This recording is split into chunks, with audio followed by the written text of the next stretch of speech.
सन 1857 गर्मी का मौसम था। माहौल भी गर्म था।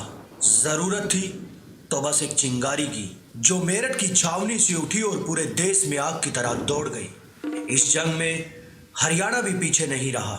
तो आइए बात करते हैं हम ऐसे क्रांतिकारियों की जिनके नाम इतिहास के पन्नों में गुम हो गए। तो हाजिर है हिंदी नाटक लिबासपुर के क्रांतिकारी। 57 की कथा सुनाऊं, सुनियो सजनों ध्यान लगाए। राजा और सामंत लड़े थे, जिनके तख्त ताज खो जाए। राजा और सामंत लड़े थे, जिनके ताज तख्त खो जाए।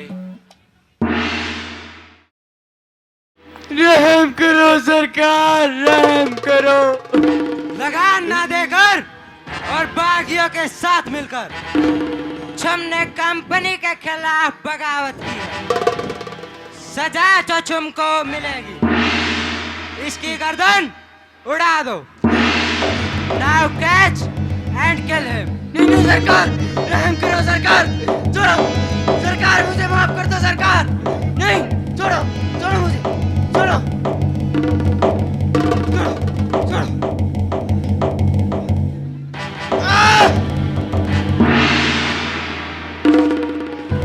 इसकी गर्दन को उठाओ और डाल दो कुत्तों के आगे। छोड़ो मुझे, छोड़ो छोड़ो, कहाँ लेके जा रहे हो? छोड़ो।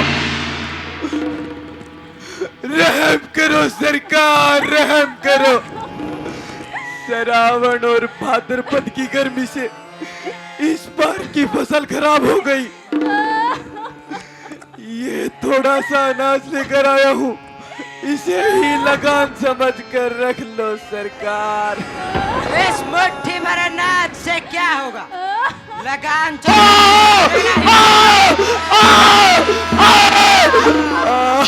इसकी जमीन अबे के अबे जब्त। नहीं सरकार, रहम करो, रहम करो, मेरे बच्चों पर रहम करो सरकार। तुम्हारे बच्चे भूखे मरे या ना मरे, कंपनी का इससे क्या? इसकी जमीन अबे के अबे जब्त कर लो। नहीं सरकार, रहम करो, मेरे बच्चों पर रहम करो सरकार।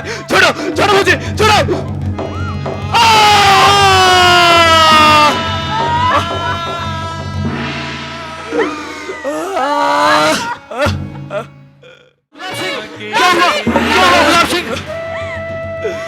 फसल पकने से पहले ही लगान लेने चले आते हैं।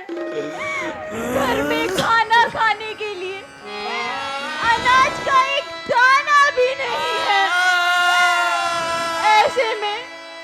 ऐसे में भला हम इनको लगान कहाँ से दें? कभी मौसम की मांग तो कभी लगान की, यो घुट घुट कर नहीं जिया जाता। अरे मारना है तो एक गोली पे क्यों नहीं मार देते? मरना चाहता है वो भी इनकी गोली से। अरे कोई फर्क नहीं पड़ेगा तेरे मरने से इस जालिम सरकार को और इन अंग्रेजों को। अरे फर्क पड़ेगा तेरे परिवार को, तेरे बच्चों को। अब तू तय कर कि मरना है या लड़ना है। अरे बहन, हम मजदूर और किसान आदमी हैं। दो वक्त की रोटी के लिए भी सोचना पड़ता है। घर में बच्चे भूखे बैठे हैं। पहले भूख की लड़ाई तो लड़ ले। अरे ये लड़ाई तो तब तक चलेगी जब तक इस देश पर कंपनी का राज है। इसलिए इस लड़ाई को हम सबको मिलकर और एक साथ लड़ना होगा, वरना हालात बद से बदतर होते चले जाएंगे। पर इनसे लड़ेगा कौन? इनसे लड़ने का मतलब है अपनी मौत को गले लगाना। तो अब कौन साजी रहा है तू? और क्या जवाब देगा तू आने वाली पीढ़ी को कि सारी जिंदगी हम मौत के डर से इन गोरों के गुलाम रहे? और क्या तू यही चाहता है कि तेरे बच्चे और तेरे बच्चों के बच्चे भी इन गोरे फिरंगियों के गुलाम रहे, इनके लिए खेतों में हल चलाएं और लगान न देने पर उनकी चमड़ियां उधेड़ दी जाएं? अरे इस लड़ाई को हमें मिलकर और एक साथ लड़ना होगा। अरे हम जिंदा रहे ना रहे, पर इतिहास गवाह रहेगा कि लिबासपुर के लोगों ने आजादी के लिए इन फिरंगियों की गुलामी की बजाय मौत को चुना। पर इनसे लड़ेंगे कैसे? लड़ने के लिए ना ही हथियार है और ना ही ताकत। अरे हथियार भी है और ताकत भी। तू लड़ने का हौसला तो दिखा। देख इस कुल्हाड़ी को, ना जाने कितने ही पेड़ों को तूने इस कुल्हाड़ी से काटा है। अरे काटा है ना? हाँ, हाँ। तो क्या उस अंग्रेज की गर्दन नहीं काट सकता? काट सकता हूँ। हाँ हाँ काट सकता हूँ। तो ले पकड़े कुल्हाड़ी और काट दे उस अंग्रेज की गर्दन जो तेरी जमीन को जब्त करे। जब तेरी कुल्हाड़ी मजदूर का हथौड़ा और किसान की दराती चलेगी तो एक ही आवाज आएगी, आजादी!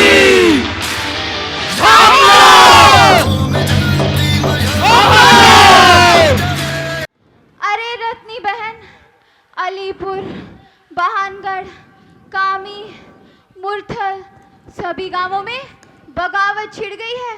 सारे के सारे गांव बागी बन गए हैं। अरे तुझे कहाँ से मिल गई खबर? ओहो, अलीपुर के बागियों ने खुद संदेश पहुंचाया है। ये तो बहुत अच्छी खबर है। अच्छी खबर तो है और साथ साथ अच्छा समय भी है बगावत का।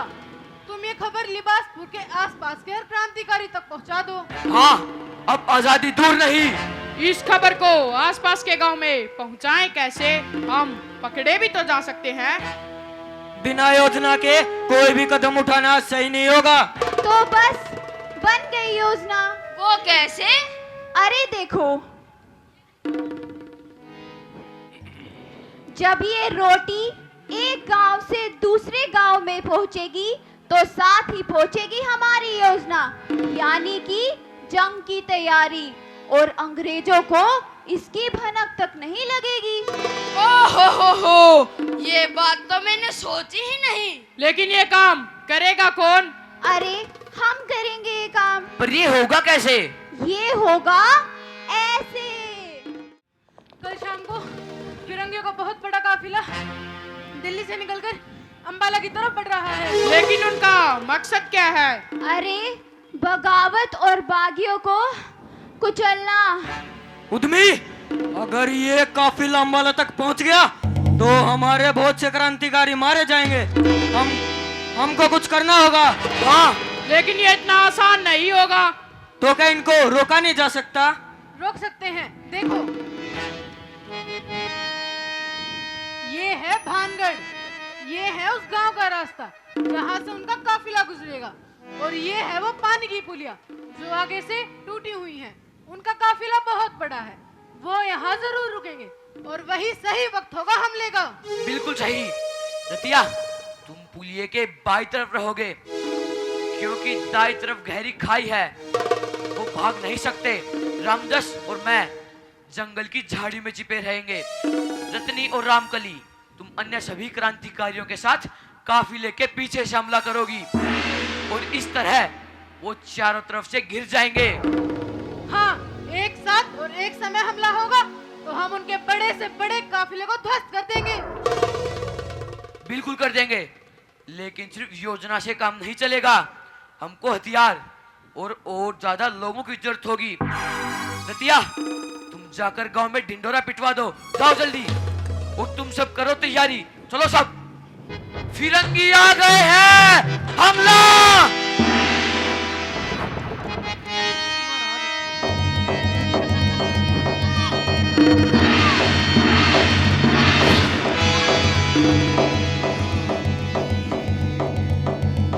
फिरंगियों! भारत छोड़ो! इंकलाब जिंदाबाद! रतिया, रामदस, छोड़ो इसे, छोड़ो। पागल हो गए हो क्या? तुम्हें शर्म आनी चाहिए। शर्म? किस बात की शर्म? अरे हम क्रांतिकारी हैं, औरतों की आबरू लूटने वाले कैर नहीं। क्या तू भूल गया आदमी? इन लोगों ने हमारी बहन बेटियों के साथ क्या किया था? हमारी लड़ाई फिरंगियों के साथ है, उनकी बहन बेटियों के साथ नहीं। हमारा मकसद है सिर्फ आजादी, और वो हम लेकर रहेंगे, मगर इस तरह औरतों के साथ जबरदस्ती कर नहीं। पर ये भी फिरंगी है और इसे हम नहीं छोड़ेंगे। उससे पहले ये एक औरत है, और जब तुम इस औरत की इज्जत नहीं कर सकते तो हमारी इज्जत क्या करोगे? लेकिन हम इसका करेंगे क्या? आज से ये मेरे साथ रहेगी, और किसी ने इसके नजदीक आने की कोशिश की तो मैं उसकी गर्दन काट दूंगी। उद्मी, ये सही नहीं हो रहा है, ये बिल्कुल सही नहीं हो रहा है। वो एक फिरंगी है, वो धोखा जरूर देगी। चलो रुकियो, चलो रामजोस। अरे रुको, अरे बात तो सुनो, रुको।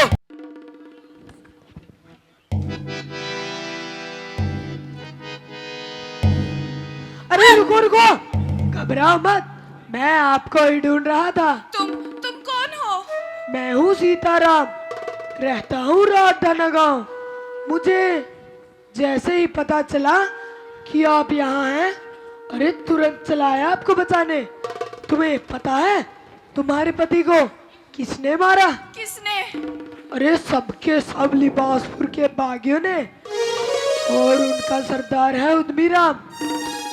और मैंने तो ये भी सुना है कि वो जल्द ही आपको भी मारने वाले हैं। प्लीज मेरी हेल्प करो, प्लीज। अरे मदद ही तो करने आया हूँ मेम साहब, मगर इसमें मेरा क्या फायदा होगा? फायदा? You mean profit? हाँ हाँ, फायदा फायदा, प्रॉफिट।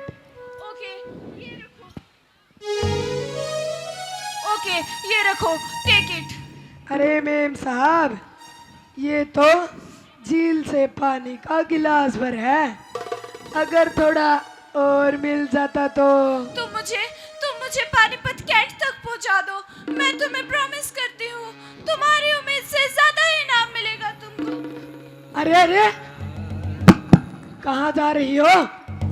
इस रास्ते पर अकेली जाओगी तो मारी जाओगी, और बागियों ने पकड़ लिया तो भूखे भेड़ियों की तरह नोच के खा जाएंगे तुम्हें। चलो मेरे साथ। अरे सीताराम, तुम यहाँ और इस वक्त, और इसको कहाँ लेकर जा रहे हो? कंपनी के पास छोड़ने। गद्दार कहीं के!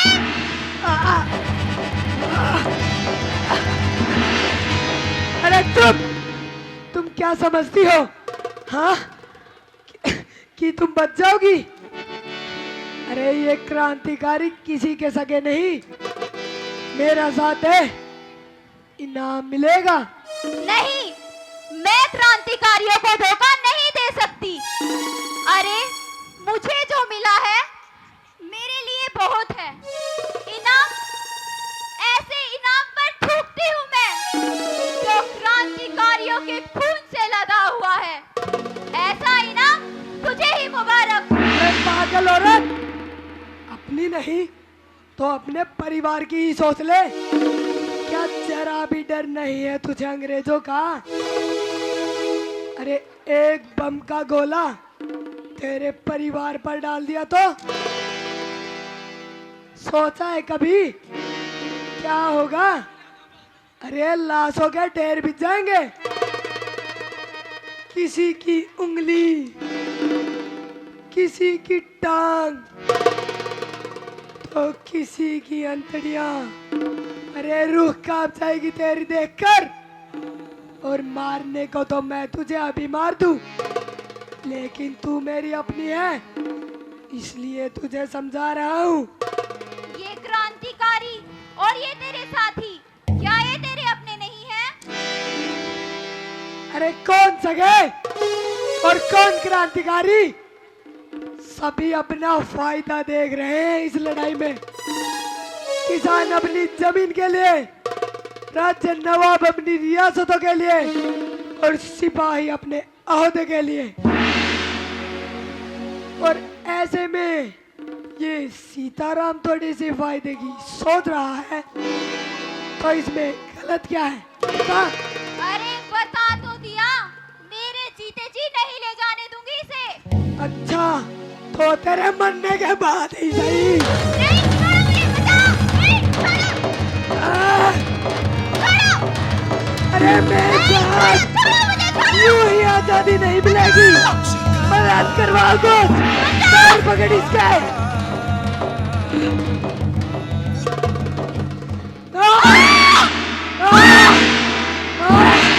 गद्दार बने थे अपने गोरों का उसने साथ दिया,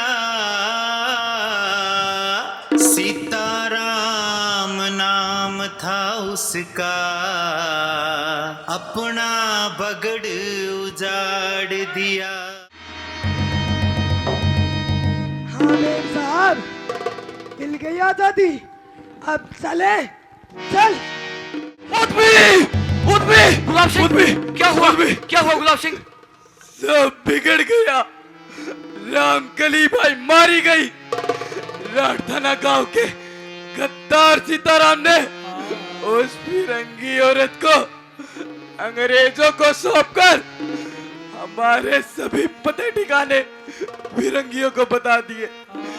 अंग्रेजी सेना आसपास के गांव में पहुंच चुकी है। हमारा मरना तय है। अरे नहीं गुलाब नहीं, होश में आओ। हमारा मरना तो उसी दिन तय हो गया था जिस दिन आजादी की इस जंग में हिस्सा लिया था, और इस देश की मिट्टी के लिए मरना हमारे लिए बड़े गर्व की बात है। तुम एक काम करो, जितने भी हथियार हो सके इकट्ठे करो और किले पर पहुंचो। जाओ।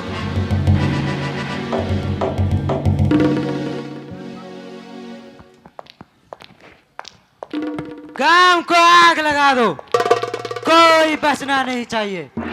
बच्चे बूढ़े जो मिले सबको मार दो, ताकि दोबारा कोई अंग्रेजी हुकूमत के खिलाफ जाने की जरूरत ना करे। जाओ।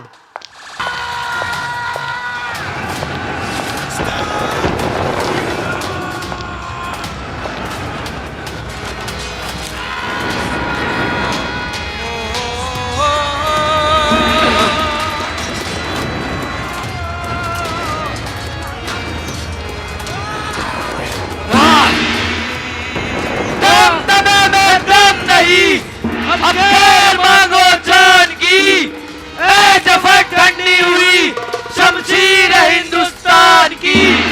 इनकलाब जिंदाबाद। सब बर्बाद हो गया। हौसला रख लो तनी, और तुम बच्चों को लेकर दूसरे गांव में जाओ। जाओ जल्दी।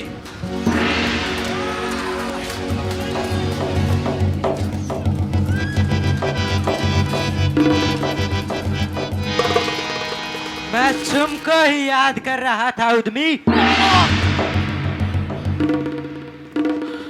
बांध दो ले जाकर इन दोनों को उस पेड़ पर और ठोक दो किले इनकी बाजुओं में।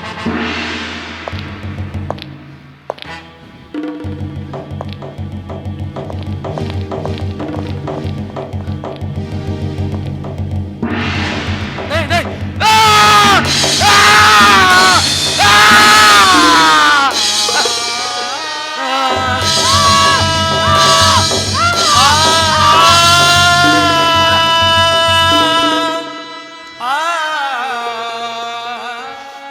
इन दोनों को कोई खाना नहीं देगा, कोई पानी नहीं देगा। अगर ये खाना मांगे तो इनको गंदे नाले का पानी पिलाओ। देखते हैं इनकी देशभक्ति इनको कब तक जिंदा रखती है। हाँ तू, अगर दुश्मन करे आगाज तो हम अंजाम लिख देंगे। लहू रक्त से इतिहास में संग्राम लिख देंगे। अरे हमारी जिंदगी पर तो वतन का नाम लिखा है। अगर जरूरत पड़ी तो मौत भी वतन के नाम लिख देंगे। मार मार कर इनकी चमड़ी उधेड़ दो। इनके जख्मों पर नमक डालकर इतना गहरा कर दो कि दोबारा अगर कोई क्रांतिकारी बनने की सोचे तो इन दोनों को याद कर कर उसकी रूह कांप जाए।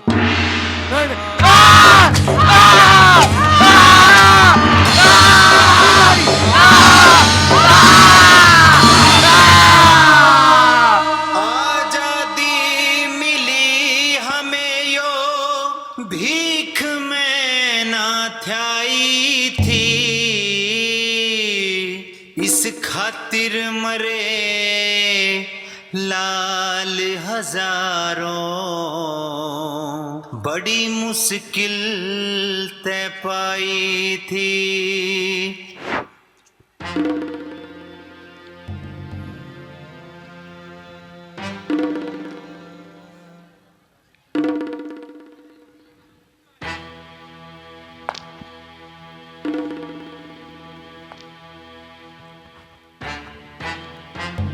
सर, दोनों मर चुके हैं। इनकी बॉडी को उठाओ और कुचलवा दो रोड रोलर के नीचे। लेकिन सरकार ये गलत है, ये क्रांतिकारी है, हमें इनका सम्मान करना चाहिए। यू ब्लडी इंडियन, तभी तो, ताकि दोबारा कोई क्रांतिकारी बगावत ना करे। कुचलवा दो। नहीं नहीं सरकार, इनके साथ ऐसा जुल्म मत करो। अरे कुछ तो रहम करो जालिमो। अरे अरे अरे रुको रुको, सरकार इनको रोकिए सरकार। ओ अरे जालिमो, ये तो तुम्हारी सरकार है ना, ये बचेगी नहीं, ये गिरेगी। ये बदुआ देता हूँ, बाहर निकलो कमीनों हमारे देश से।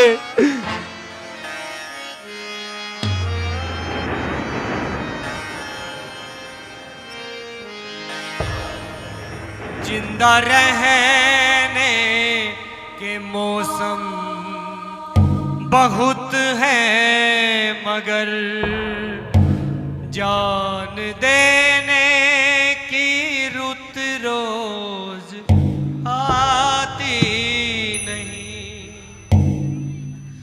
हुस्न और इश्क दोनों को रुसवा करे वो जवानी जो खून में नहाती नहीं। आज धरती बनी है दुल्हन साथियों, अब तुम्हारे हवाले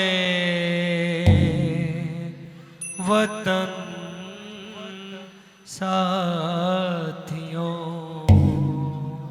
भारत माता की।